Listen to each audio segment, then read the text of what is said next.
Now, in the first video about the 2500 crank position sensor, I didn't go over what the sensor actually looks like. Here it is. This is what the end that goes inside looks like. You're not going to have much sticking out except for the tang and about 1.5 inches.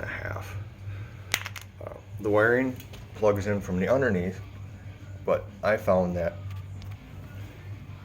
if you unplug the sensor that goes to your oil filter,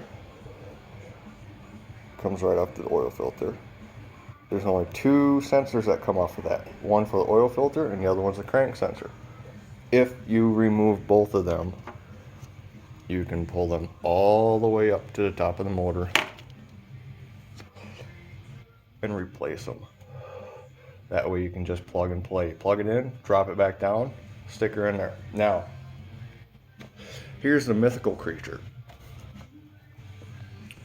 Walker crank sensor, 2001 Dodge Ram V10 8-liter.